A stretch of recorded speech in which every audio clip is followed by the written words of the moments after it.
Empire 8 matchup between the St. John Fisher College Cardinals and the Ithaca College Bombers. My name is John Zenny, and joining me now in the booth is Quentin Harriger. Now, Quentin, a big matchup in the E8 Conference, the first for the Cardinals this season and the second for the Ithaca Bombers.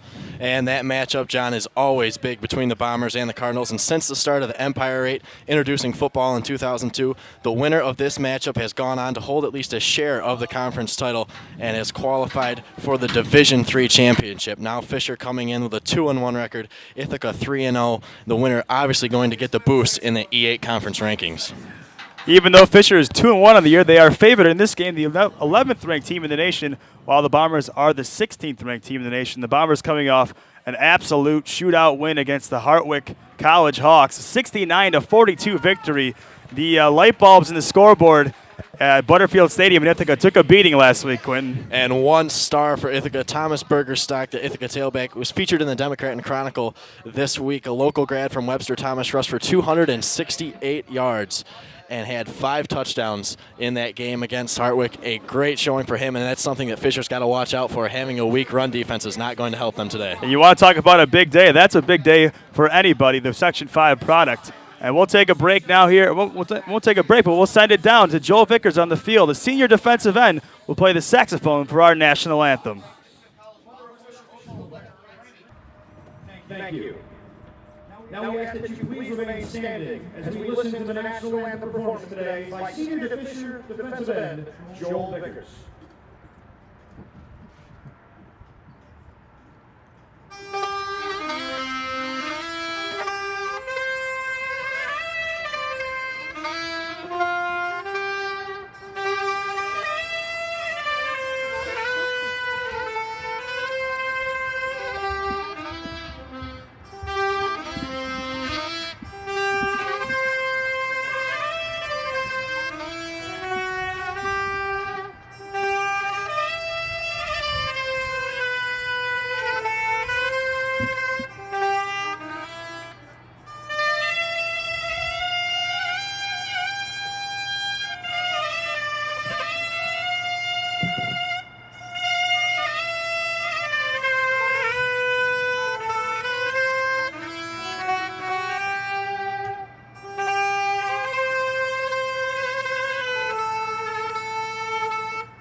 And another fantastic rendition of our nation's anthem, this time by Joel Vickers, the senior, not only a talented defensive end, but also a very talented saxophone player. And we're just about to get underway here. The Cardinals and Bombers been a storied series over the last few years. Ithaca leads the series 7-3. Fisher has taken 3 of the last 4. And due to that series lead 7-3, and the preseason coaches poll had Ithaca and St. John Fisher set to share the conference title this season. Another reason why this game is going to be a huge rivalry matchup once again this year. And we got to remember last year St. John Fisher defeated Ithaca for the first time on Ithaca's home turf against the Bombers. Fisher looking to do the same thing this year here at Growney Stadium. So Fisher coming off a win, the 4th ever Courage Bowl against the University of Rochester at the U of R. They won by a score of 24-17. Bombers coming off that barn burner game last week against Hartwick. So both teams on a winning trend as Fisher was set to receive here first. Back deep for the Cardinals is number 1, Terrell Ahmed, and number 83, Timmy Marion. And set to kick for the Bombers is number 38, Harper. And a good kick high in the air taken by Marion at his own 9-yard line. He'll run to his right. Got some blockers, cuts it back up middle, still on his feet, but will be brought down at the 28-yard line. That's where Tim Bailey and company will take over. Tim Bailey's got 741 yards passing on the season. Ran into a bit of a roadblock in the number 1 team in the land in week 1 against Mount Union. Threw the ball well, but could not finish drives off. He's starting to do that more and more each week. And one thing that is going to have to happen to help Tim Bailey step up a little bit is Jimmy Smith's going to have to get into the end zone this game. He has not scored a touchdown yet this season for the Cardinals.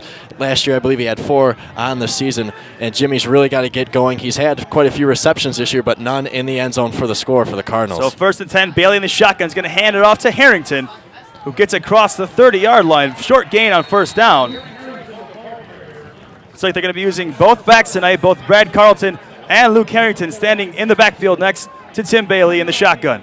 Now, we've seen a lot of shotgun formations from this Fisher offense. Bailey will hardly ever take a snap under center. And one thing we're going to see with Harrington, he's usually going to take the shorter yardage gains for the Cardinals, and Carlton has been breaking outside a little bit for the Cardinals in their previous games, but Harrington, the main back, to go up the middle for the Cardinals. So it's 2nd and 6. Same formation for the Cardinals. Snap goes to Bailey, and same handoff to Harrington. This time he gets across the 35-yard line and will be stopped about 2 yards short of a 1st down. So a 3rd and 1 situation here as the Cardinals elect to go to the ground in their first 2 plays of their first possession in this first quarter. And John Harrington on the season with 21 rushes for 84 yards, and that gives him another way to tally up against the Ithaca Bombers here, trying to get on the board early with the running game. And one thing they're going to have to watch out for Ithaca is that the Cardinals have the very difficult passing offense to defend. And now we see Bailey under center for the first time, and he hands it off to Harrington. He'll get the 1st down just by a yard. So Fisher's offense moving here on the ground against the Ithaca Bomber defense. So we've seen Harrington featured thus far. Brad Carlton yet to get a touch. The Fisher offense content to keep it on the ground despite their prowess through the air in the first couple of games. And, John, it looks like, as you said, the Cardinals are going to keep it on the ground until Ithaca proves that they can stop that run offense, and then look for Fisher to go to the air and Tim Bailey to drop back in the shotgun. So 1st and 10, Bailey under center again. This is something we have not seen thus far this season. He's going to do a counter handoff to Brad Carlton's got some room up the middle. Still on his feet. He's going to cross midfield. 45, 40, 35. Knocked out of bounds to the 32-yard line. A big chunk gain there for the junior, number 22, Brad Carlton. 1st down, Fisher. And, John, we see there a great job by the St. John Fisher offensive line, the right side, doing a great job blocking, getting wide open spaces, and Hulk able to cut it out to the right side and get a big gain for St. John Fisher, bringing them further in to Ithaca Bombers territory. So 1st and 10, Fisher moving here early. 12:45 remaining in the first quarter, and they're going to hand it off again to Carlton. Not much doing this time. Tackle made right up the gut by number 52. That's Ryan Clark up the gut. So no gain in the play. Will bring up 2nd and 10. And maybe with that, we might see St. John Fisher look to the air on this next set of downs, try to get something going there early to prove themselves on both sides, both rushing and passing against the Bombers, make them have to think twice before calling a defensive play. Checking into the game for the Cardinals is Jeff Same, and he'll line up in the tight end spot on the right side. Double tight formation for the Cardinals. Bailey in the shotgun, receiver to either side, Carlton to his left. He gets the snap. Fakes the handoff. He's going to roll to his left. Wide open is Rieger. Can't catch it. And almost intercepted there. Right in the hands. Right in the hands of number 1, Matt Samella, the cornerback. The senior from Westport, Connecticut. Couldn't hold on to that one. It's a 3rd and long. The first 3rd and long situation we've seen for the Cardinals in this drive. And there, John, we see the left side of the line break down just a little bit on that play action pass, letting a few too many Bombers defenders in towards Tim Bailey and an incomplete arid throw. Now 3rd and 10. Big play here on the opening drive. Bailey in the shotgun. 2 wide receivers to the left, 1 to the right. And Tim Marion in the backfield now next to him, the receiver for the Cardinals. Well, takes a snap, looks left. Still looking, plenty of time. Throw over the middle. Oh! Jimmy Smith. You don't see that very often. A sure-handed receiver, and Jimmy Smith started running with that one before he even had it. Drop pass brings up 4th down, and on to kick the field goal is number 90, the senior, Chris Pieri. And, John, we see a big letdown there for the Cardinals. Jimmy Smith, usually the sure-handed wide receiver, dropping that pass. He would have had the 1st down for the Cardinals and possibly had a chance to run that one in towards the goal line, getting Fisher close.